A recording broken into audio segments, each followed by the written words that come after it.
canal de salvação, é prova de amor divino.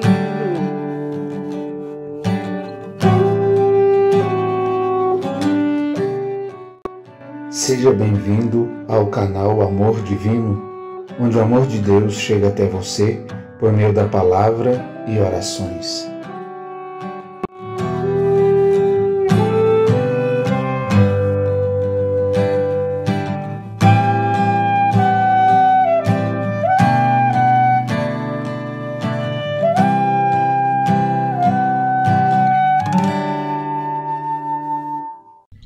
Amados irmãos e irmãs, nós estamos no itinerário quaresmal, terceiro domingo.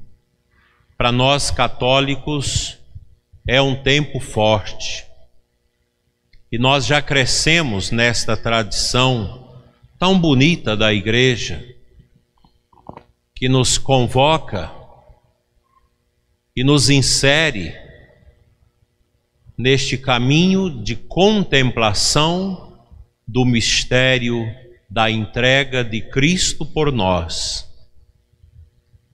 Nós crescemos escutando estes ensinamentos, tanto nas homilias dos sacerdotes, como na catequese, na evangelização. Cristo morreu pelos nossos pecados. Cristo entra no templo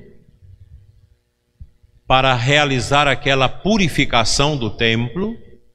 Nós não vamos entrar aqui nos aspectos históricos e do significado de tudo isso, mas o templo de Jerusalém recebe Cristo, que coloca para fora dele aqueles que não deveriam estar ali dentro, a vender, a fazer câmbio de moedas e outras atividades comerciais.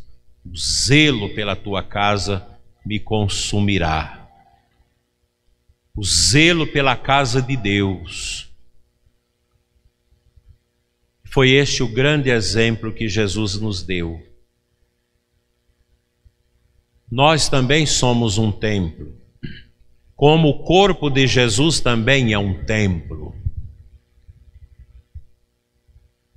E é interessante que no Evangelho de hoje, no final do Evangelho, quando aqueles falsos judeus se colocavam como crentes em razão dos sinais que Jesus realizava, Jesus não acreditou neles. Porque ele tinha um dom de conhecimento. Primeiro porque Cristo é Deus. Deus não conhece a gente somente por fora, mas nos conhece por dentro. Nós podemos morar com uma pessoa a vida toda que a gente não tem poder para conhecê-la por dentro. Mas Deus tem. Deus nos conhece. Não para nos punir e maltratar, mas por amor. Deus nos conhece por amor. Naquele catecismo antigo que nós mais velhos fomos nele formados, com aquelas perguntas, muitas perguntas e respostas, eu me lembro quando minha mãe me catequizou para a primeira comunhão aos 8 anos, a primeira pergunta era: quem é Deus?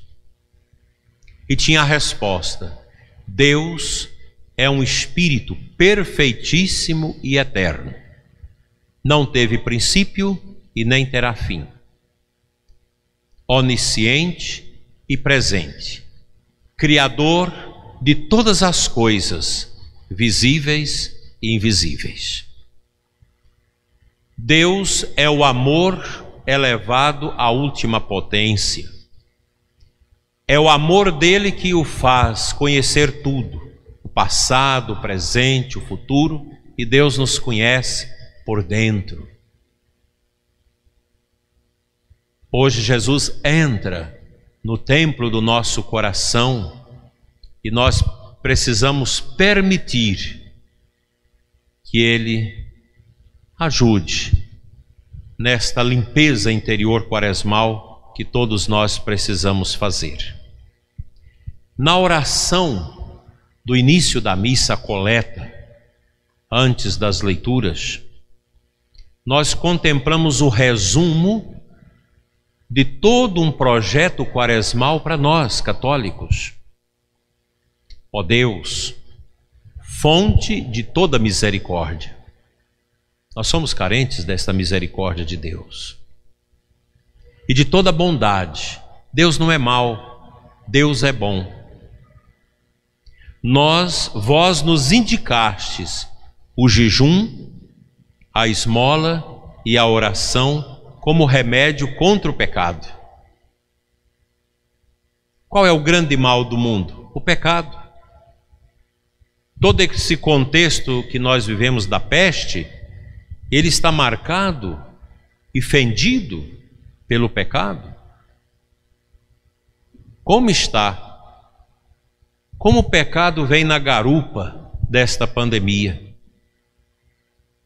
Acolhei esta confissão da nossa fraqueza, para que, humilhados pela consciência de nossas faltas, sejamos confortados pela vossa misericórdia.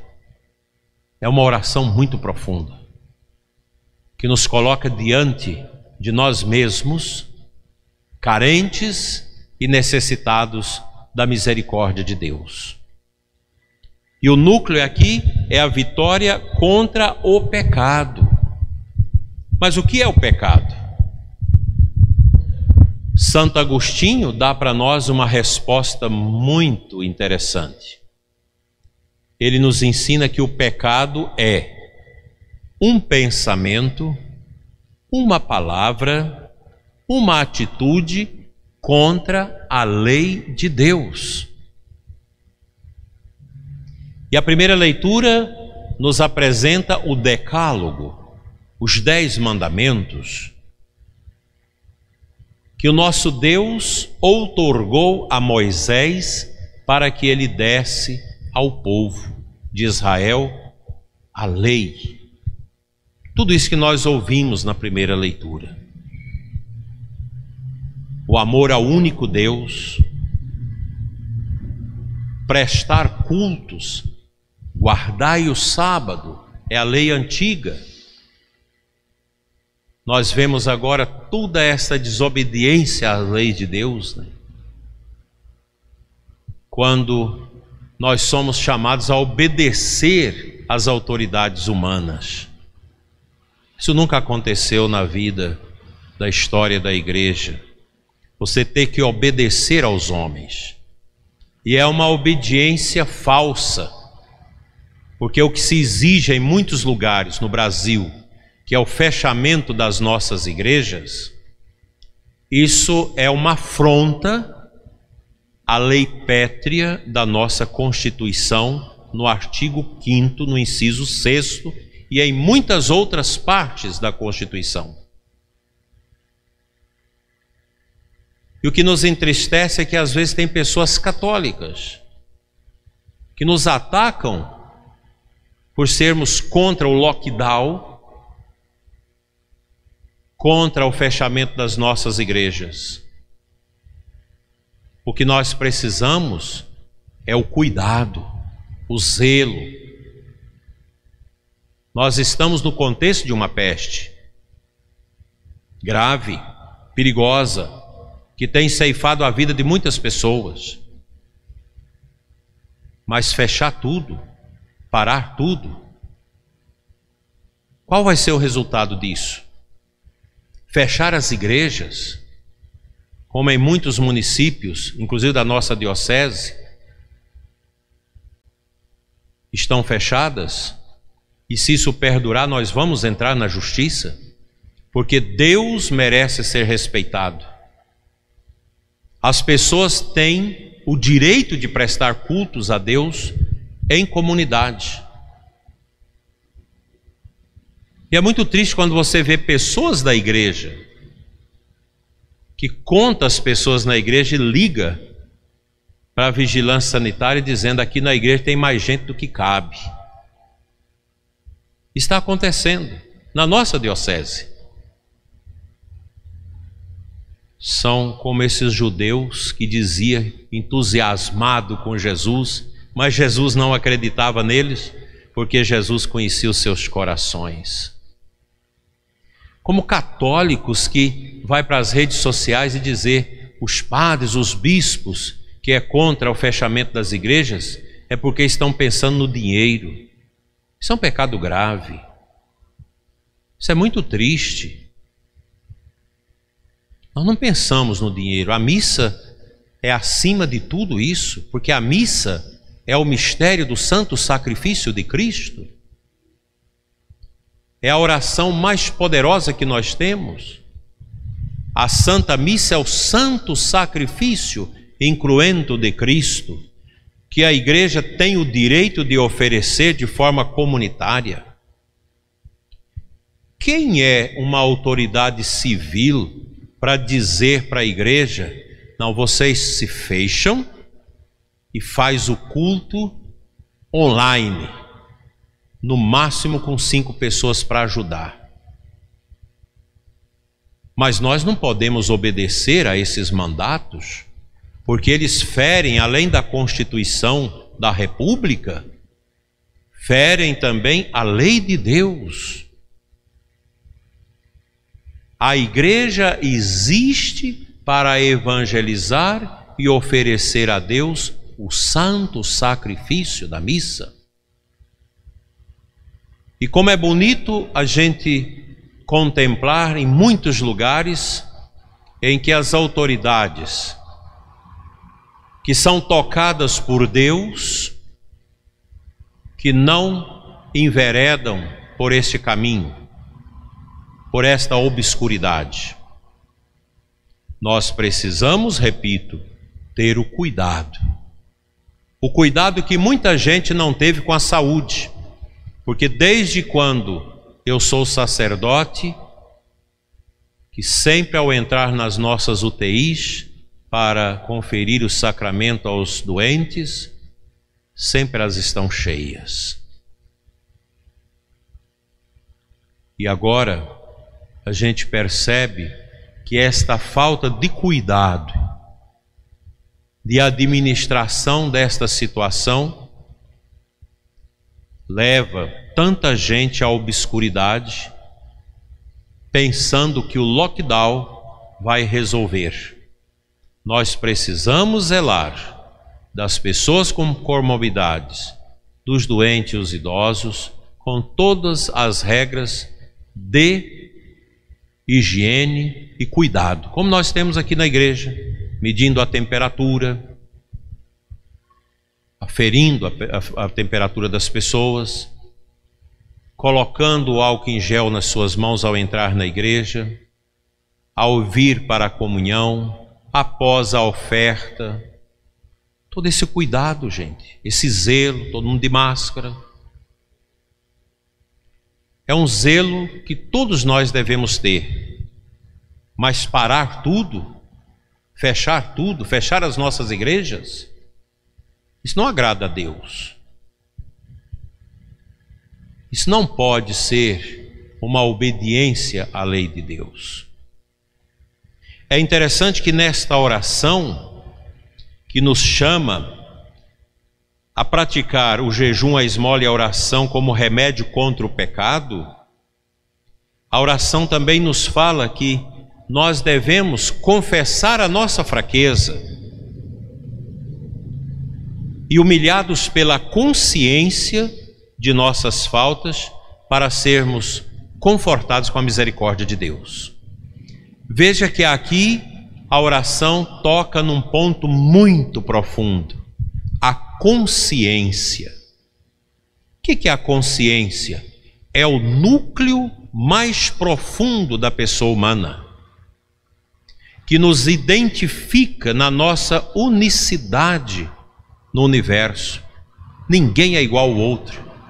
Nós temos uma consciência que é o nosso sacrário humano, onde somente eu e Deus têm acesso. Somente o animal humano, a espécie humana, é dotada de consciência. E é na consciência que radica a moral, a ética, a religião, o respeito. Porque nós já nascemos com esta consciência. E já nascemos também com a lei natural de Deus dentro de nós, formatada na nossa consciência. Os 10 mandamentos da primeira leitura, nós já o temos dentro de nós ao nascermos. A igreja, a evangelização, a catequese é para nos ajudar a tomar consciência da lei eterna de Deus que nós já temos no nosso coração. Essa lei eterna que não nos dá prazer, mas nos dá a satisfação de sermos homens e mulheres que praticam o bem, a solidariedade, a caridade cristã, nos move na esperança e nos dá a consciência da nossa fé. Nós não pertencemos a este mundo. A lei de Deus é para nos dizer e nos apontar como setas indicativas do nosso caminho neste mundo, nos dando a consciência que a nossa vida não está circunscrita dentro dos limites da materialidade.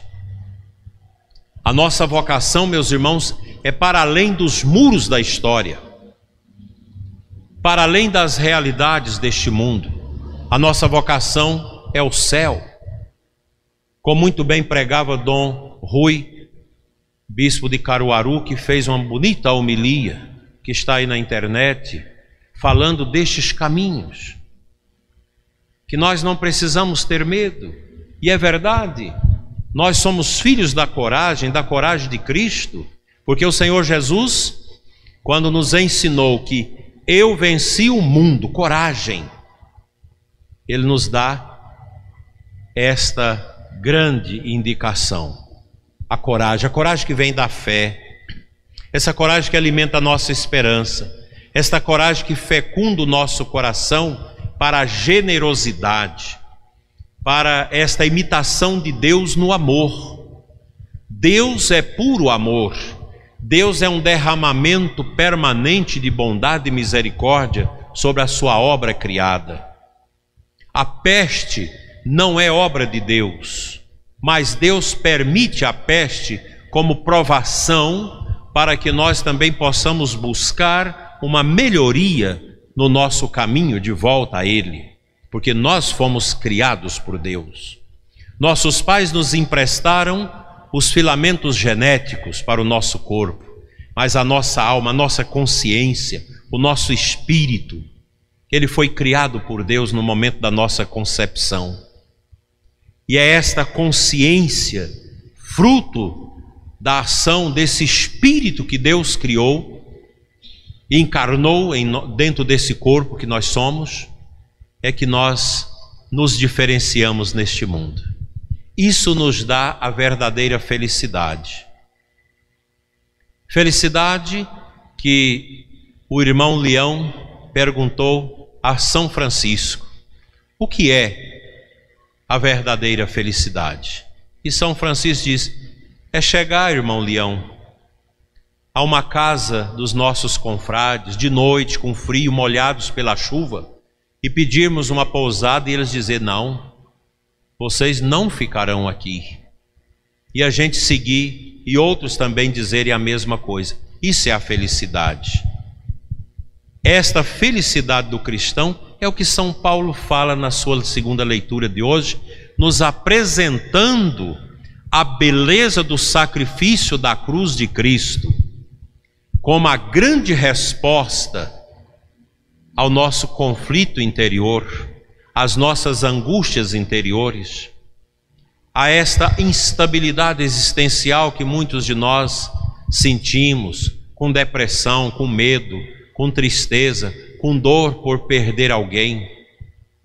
São Paulo, na sua segunda leitura, ele vai nos dizer que nós pregamos o Cristo crucificado, que é um escândalo para os judeus, uma insensatez para os pagãos, mas para os que são chamados, tanto judeus como gregos, esse Cristo é o poder de Deus e sabedoria de Deus em nós. Esta sabedoria nós não a adquirimos nos bancos escolares, universitários, nem nos grandes livros das bibliotecas. Essa sabedoria vem do alto, ela é um dom do Espírito que opera na nossa consciência para que nós sejamos cada vez mais melhores. Os católicos precisam, nesse tempo difícil, retomar esse caminho da fé, buscar esta sabedoria e libertar-se do ódio e da fraqueza.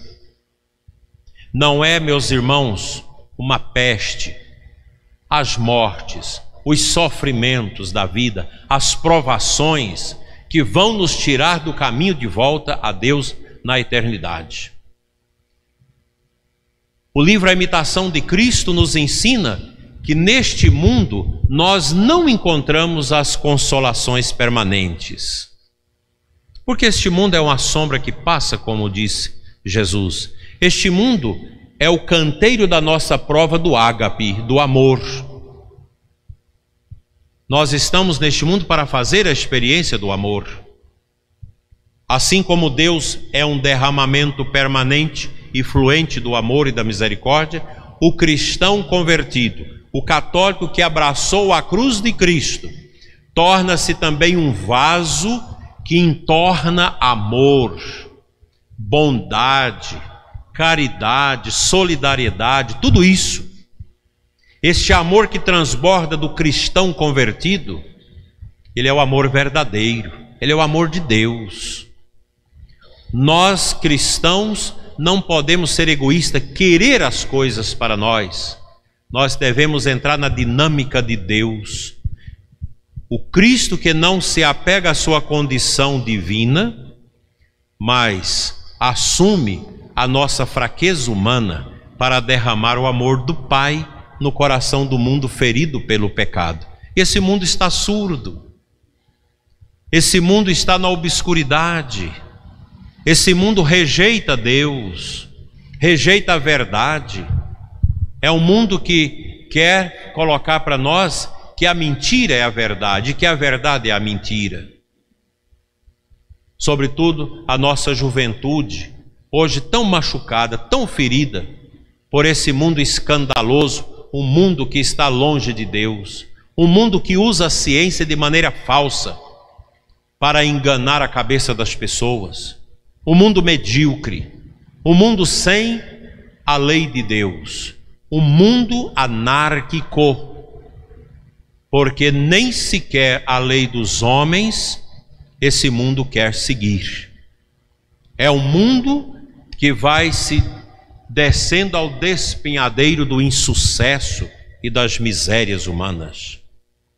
Meus irmãos, ser cristão é uma coisa muito linda, porque o cristão é convertido, como a Quaresma nos exorta, a viver a sua unidade com Deus. Aí sim, aqui nós encontramos o consolo. A nossa consolação não está nas pessoas, não está nas coisas, nem no ter, nem no prazer, nem no poder. Eu fiquei impressionado quando visitei um cemitério há algum tempo e num túmulo muito chique está lá: aqui jaz fulano de tal. Um grande mandatário, péssimo mandatário, morreu, virou pó, buscou as consolações do mundo, encontrou a morte. O cristão busca as consolações na cruz. Ali está a nossa consolação, na cruz e na coroa de espinhos. É ali que nós encontramos a força, o remédio para a nossa existência. Nós precisamos deixar que a Quaresma nos cure, nos liberte profundamente de nós mesmos. A Quaresma, gente, é para nós entrarmos dentro de nós e perguntar: onde estão os amarrilhos que este mundo me prende, e desatá-los com a força da lei de Deus. E o salmista cantou isso para nós hoje. A lei do Senhor é perfeita, conforto para a alma. O testemunho do Senhor é fiel, sabedoria dos humildes. Vocês sabem como são chamados os homens e mulheres discípulos de Deus no Antigo Testamento? Aquele povo que entrou com Jesus em Jerusalém no dia de Ramos? Anauíns, os pobres de Deus. Quem que é o pobre de Deus? É aquela pessoa que às vezes tem tudo nesse mundo, mas olha para os seus bens e diz: isso é Deus que me deu para me ajudar as pessoas, o meu coração não está nisso, mas está na cruz. Pobre dos homens que confiam nos homens. Ensina-nos a palavra de Deus. Esse terceiro domingo, tão bonito, quer nos inserir na obediência a Deus e não aos homens. Nós vamos vencer todas as obscuridades com o dom da nossa fé. Não fujam da igreja, gente. Não deixe o caminho da fé. Não deixe o caminho da santidade. Anime aquelas pessoas que estão longe de Deus, que perderam a força da oração, que estão vidradas na televisão, no obituário televisivo, acanhadas com medo, obscurecidas na sua fé, de tanto ouvir as asneiras daquelas pessoas que não têm compromisso com a vida, mas os seus intentos ideológicos é destruir a paz, destruir a concórdia e destruir a fé. A fé nos leva à esperança à caridade. E o amor cristão, a caridade cristã, não tem base em ideologias, mas no Evangelho.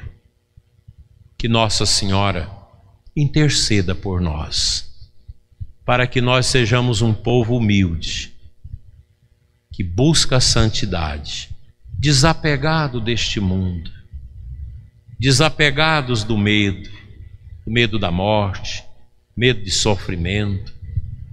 Não é esse o caminho. Agora, quando eu rezava por telefone com o padre José Gerson, eu dizia para ele: oferte o sofrimento a nosso Senhor, porque esse é o caminho da tranquilidade dos enfermos cristãos. Apresentar a Cristo as dores, junto com Nossa Senhora, que aos pés da cruz contemplou não o fracasso da morte do Filho, mas a vitória da morte de Cristo, que venceu a morte do mundo. Assim seja. Amém. Creio em Deus Pai Todo-Poderoso,